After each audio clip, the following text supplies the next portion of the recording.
देख रहे हैं न्यूज़ लाइन 24 न्यूज़ लाइन की टीम इस वक्त रानीगंज में है और रानीगंज के आज बहुत सारे जो वार्ड हैं मुसलमानों के वार्ड, उस वार्ड में रानीगंज न्यूज़ लाइन की 24 की टीम गई और लोगों से हम लोगों ने मुलाकात किया और ये जानने की कोशिश की कि इलेक्शन को लेकर उनके दिलों में क्या चल रहा है। चूँकि 26 के इलेक्शन पर सबकी निगाह टिकी हुई है। अब अगर रानीगंज की बात की जाए और ख़ासकर जो पिछला जो एमपी इलेक्शन हुआ तो यहाँ से रानीगंज में तृणमूल कांग्रेस यहाँ से हम लोग को हारते हुए दिखाई। रानीगंज चूँकि 11 वार्डों पर मुश्तमिल है और यहाँ से तृणमूल कांग्रेस 6503 वोट से एमपी इलेक्शन में हम लोग को हारते हुए दिखाई दी। अब अगर वार्ड की बात की जाए तो रानीगंज में टोटल 11 वार्ड है। एक वार्ड है 35 जो मुसलमानों की आबादी वाली मानी जाती है और यहाँ से रानीगंज का वार्ड की बात की जाए तो यहाँ पे एक वार्ड है 91 के काउंसिलर है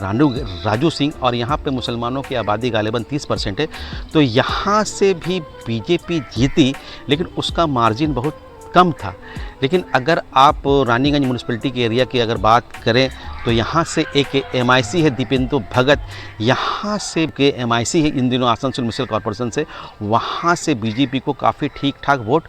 मिला। अब रहा हम लोगों ने जो लोगों से मुलाकात की, जो लोगों से ये जानने की कोशिश की, तो कुछ लोगों का ये कहना है कि 2011 में सच्चर कमेटी की रिपोर्ट आने के बाद हम लोगों ने सीपीएम की तरफ रुख किया और उसके बाद इसी रानीगंज से एक नौजवान जिसको खलीलुर रहमान के नाम से लोग जानते हैं, वो उन दिनों काफ़ी एक्टिव थे और उन्होंने कलकत्ता कॉरपोरेशन के डिप्टी मेयर फरजाना आलम के साथ जाकर सुब्रत जो तृणमूल कांग्रेस के सुब्रत जी हैं उनसे उन्होंने तृणमूल कांग्रेस ज्वाइन किया था। उसके बाद से वो मुसलसल यहाँ पे मेहनत कर रहे हैं। ये अलग सी बात है कि खलीलुर रहमान इन दिनों उतने एक्टिव भी नहीं है और वो हम लोग को किसी प्रोग्राम में बहुत कम दिखाई देते हैं। लेकिन रानीगंज में तृणमूल को लाने में खलीलुर रहमान का बहुत अहम रोल था। और उसके बाद जब यहाँ से ममता बनर्जी ने सबको चौंकाया और सोहराब अली को रानीगंज से एमएलए का टिकट दिया तो यहाँ के मुसलमानों ने टीएमसी पर फेथ किया, दीदी से वफादारी की और सोहराब अली को यहाँ से जिताकर पूरे बंगाल को चौंका दिया। चूँकि रानीगंज एक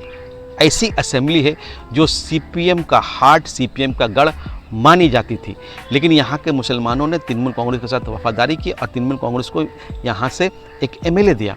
अब रहा बात की जो लोगों से हम लोगों ने मुलाकात की, जो लोगों से बात की, तो एक चीज़ ये समझ में आया कि रानीगंज के एक टैलेंटेड नौजवान जो एक्स काउंसिलर आरिस जलीस हैं, वो गर्चा इन दिनों किसी पार्टी में नहीं है, सीपीएम में पहले थे लेकिन हम लोग को बहुत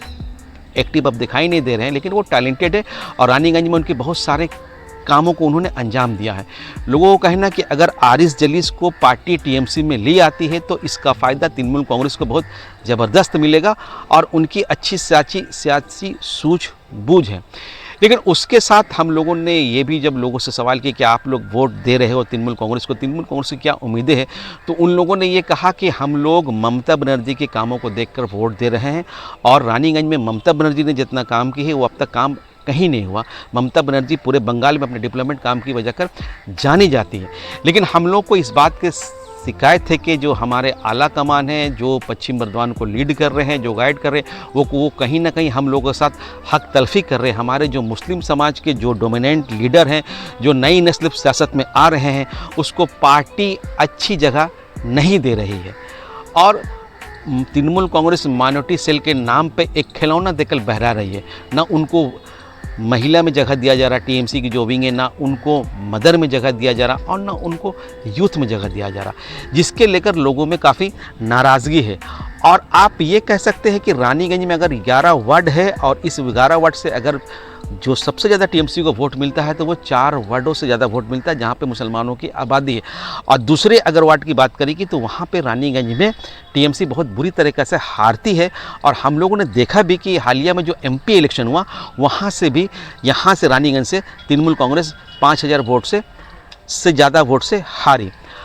अब रही बात की जो लोगों से हम लोगों ने बात किया तो लोगों ने ये कहा कि अभी कुछ कहना जल्दबाजी है, लेकिन चूँकि अब हमारे बच्चे भी पढ़ रहे हैं, लिख रहे हैं, उनकी भी सियासी बसीरत है, वो लोग भी सूझ बूझ रखते हैं, उनके अंदर भी सलाहियत है। अगर तृणमूल कांग्रेस हम लोग को पार्टी में जगह नहीं देती है, हम लोग को अगर तंजीम अपनी जो तंजीम है उनसे अगर नहीं जुड़ती है, तो फिर हम लोग आने वाला दिनों में इलेक्शन करने से पहले हम लोग बहुत कुछ सोचेंगे कि हम लोग किसको वोट दें। लेकिन कुछ लोगों से हम लोगों ने जो बात की तो उन लोग का रुझान कांग्रेस की तरफ है, और हम लोगों ने देखा कि रानीगंज में भी 2-4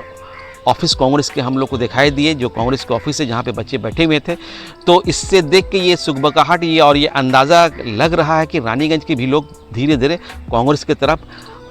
राग़िब होते जा रहे हैं और कांग्रेस का परचम थामने का मन बना रहे हैं। लेकिन अब वो क्या करेंगे ये तो रानीगंज के लोग बताएंगे। तृणमूल कांग्रेस की जो पार्टी है, ये जो मुसलमान डोमिनेट एरिया, उनमें लोगों को जगह देते हैं या नहीं देखें, ये तो तृणमूल का इंटरनल मामला है।